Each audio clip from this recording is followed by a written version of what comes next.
निर्मला सीतारमण वित्त मंत्री भारत सरकार के द्वारा आज जो बजट पेश किया गया उसी विषय में आज हम आए हैं और बहुत ही अच्छा जानकारी मिलेगा, क्योंकि टैक्स और फायदा अगर बजट के ऊपर में कोई अगर उसका डिफिनेशन दे सकता है तो चार्टर्ड अकाउंटेंट का ही डिफिनेशन बहुत ही अच्छा रहता है।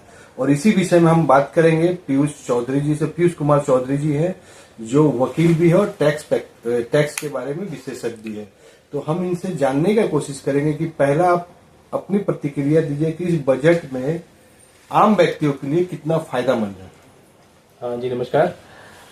आम इंसान के लिए तो वित्त मंत्री जी ने आज खजाना खोल दिया है। आज भारत सरकार द्वारा इतना बढ़िया निर्णय लिया गया जो ऐतिहासिक रूप से मतलब क्या बोले, आज तक शायद इस तरह का निर्णय नहीं हुआ होगा।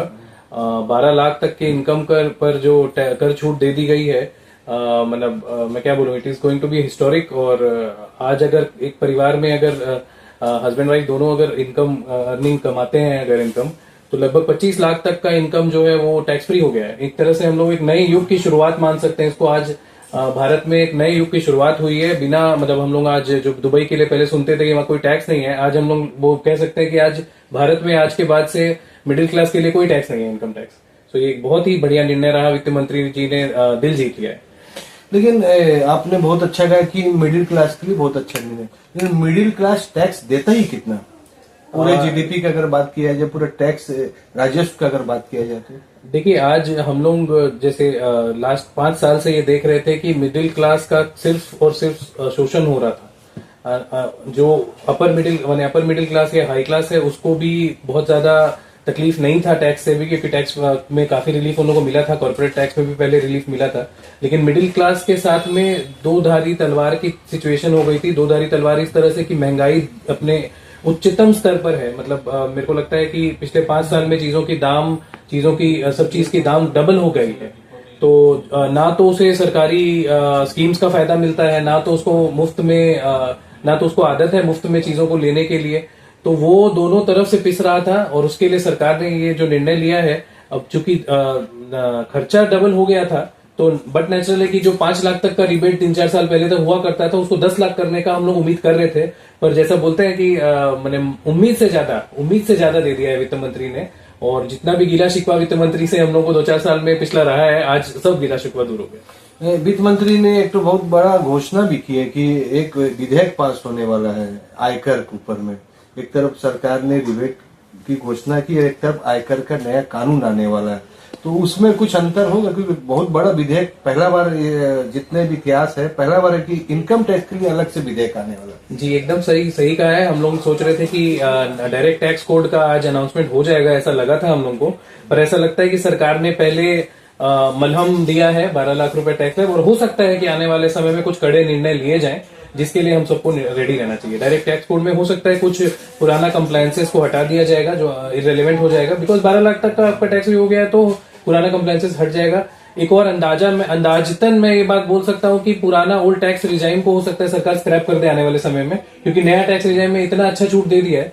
तो ये लोग अल्टीमेटली कहीं ना कहीं इसी ओर बढ़ रहे हैं कि ओल्ड टैक्स रिजाइम को स्क्रैप कर दिया जाए। और बहुत बड़े बदलाव आने वाले हैं। इनकम टैक्स का नया कोड आएगा, फिर हम लोग भी उसको स्टडी करेंगे और हो सकता है फिर हम लोग बैठे साथ में। अहम सवाल है कि मिडिल क्लास के लिए आपने बहुत अच्छा किया, गरीबी रेखा से जो नीचे है, गरीब है, उनके लिए सरकार इस बजट में क्या क्या योजना की है?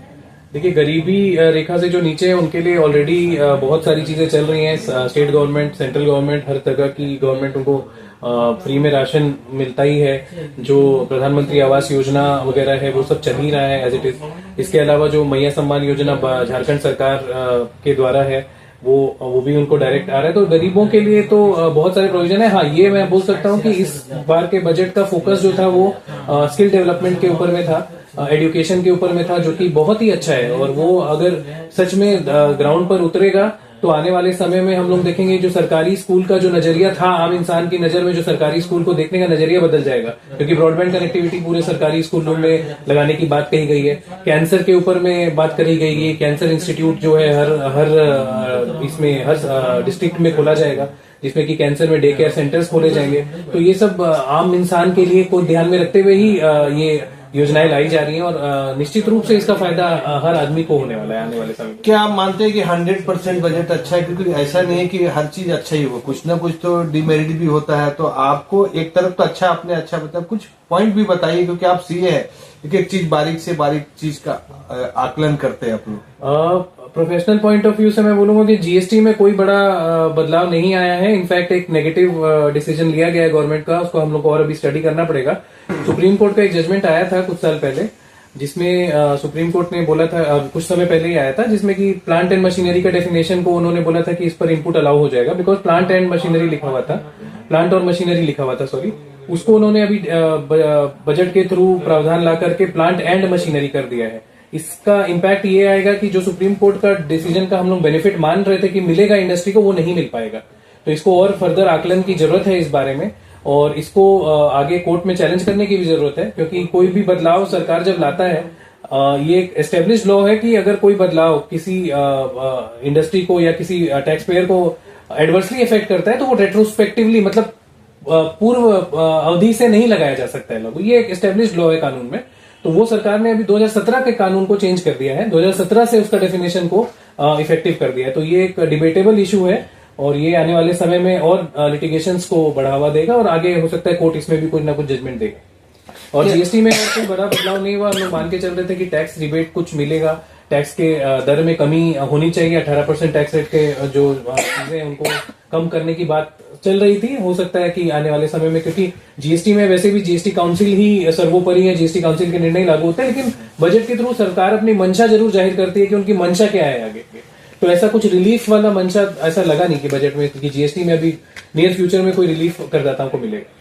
रेल हादसा बहुत हो रहा है, सरकार क्या कुछ बजट एलोकेट की है रेल डिफेंस आपका सेफ्टी के लिए? रेलवे हमेशा से ही सरकार का प्रायोरिटी पॉइंट रहा है। आने वाले समय में पहले रेलवे का बजट अलग हुआ करता था, हम लोग देखते थे कि रेलवे बजट अलग होता था, आजकल एक ही में आ जाता है रेलवे बजट। बट रेलवे निश्चित रूप से सरकार की प्रायोरिटी लिस्ट में सबसे ऊपर रहता है और आने वाले समय में भी रेल नेटवर्क के विस्तारीकरण की बात कही गई है, नई ट्रेनें आएंगी, तो ये सब चीज तो है। रेल जरूर आगे भी रेलवे के ऊपर में सफिशिएंट इन्वेस्टमेंट तो सरकार का होगा।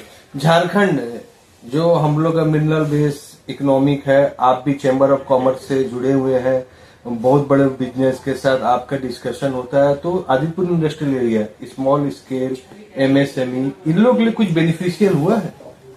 एमएसएमई के लिए कुछ छोटे निर्णय अगर मैं बोलूं तो टीडीएस के ऊपर में, रेंट के ऊपर में जो टीडीएस का प्रावधान है उसको 6 लाख तक बढ़ा दिया गया है। 6 लाख तक टीडीएस काटने की जरूरत नहीं है, टीसीएस को स्क्रैप कर दिया गया है, तो वो बहुत अच्छा निर्णय है। एमएसएमई के लिए स्टार्टअप लोन जो सरकार ने बोला है कि सरकार जो स्टार्टअप लोन का जो मैंने प्रायोरिटी सेक्टर लेंडिंग में उनको प्रेफरेंस मिलेगा, और टैक्स रिबेट की भी बात कही गई है स्टार्टअप के लिए, 5 साल तक उसको बढ़ा दिया गया 3 साल। तो निश्चित रूप से एमएसएमई के लिए भी बहुत अच्छे निर्णय लिए गए हैं। समस्या निर्णय में नहीं होती है, आमतौर पर हम लोग ये देखते हैं कि बहुत सारे डिसीजंस जो है उनका बेनिफिट एंड जिसको मिलना चाहिए वहां तक नहीं पहुंच पाता है, चाहे वो गरीब हो या एमएसएमई हो या मध्यम वर्ग हो। तो देखना ये है कि सरकारी मशीनरी से होते हुए एमएसएमई उसका फायदा कैसे उठा पाएगा। जमशेदपुर कोल्हान के संदर्भ में मैं बोलूंगा, मैं हमेशा से ये बात उठाता आया हूं कि यहाँ पर जब तक यहाँ का लैंड लॉज सिंप्लीफाई नहीं होगा तब तक यहाँ नया इन्वेस्टमेंट नहीं आएंगे, जब तक यहाँ नया इन्वेस्टमेंट बाहर का पैसा नहीं आएगा तब तक यहाँ का डेवलपमेंट नहीं होगा। हम लोग उस छोटी तालाब वाली क्या बोलते हैं उसको, एक तालाब वाली मछली के जैसे हो गए, जिसका भी दायरा सीमित हो गया है। टाटा मोटर्स के आसपास रहने की हमें आदत हो गई, तो जब तक उस दायरे को नहीं तोड़ा जाएगा और इससे आगे हम लोग सोचेंगे तब तक इस क्षेत्र का विकास नहीं हो सकता। बजट, केंद्रीय बजट की प्रतिक्रिया आपके पीयूष कुमार चौधरी जी ने बहुत अच्छी तरह समझाई, और सबसे अधिक अच्छा इनका पॉइंट है कि बजट तो सरकार दे रही है, आप उसको ले रहे हैं कि नहीं ले रहे हैं, ये भी एक बहुत बड़ा इम्पोर्टेंट है। सरकार एमएसएमई हो गया, आपका नवाचार मतलब रिसर्च R&D में भी अच्छा फंड दी है, हेल्थ में कैंसर के लिए बहुत सा इम्पोर्ट ड्यूटी भी कम कर दी है।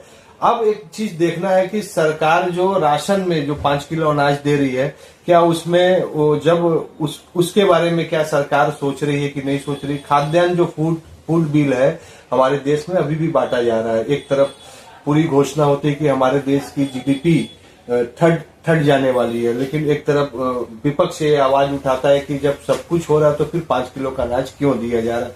बहुत सा मुद्दा है, विपक्ष का काम है बोलना, हम लोग का भी काम है विपक्ष और पक्ष का दोनों का बात रखना। लेकिन एक सीए के दृष्टिकोण से यह बजट को आप कितना नंबर दे रहे हैं?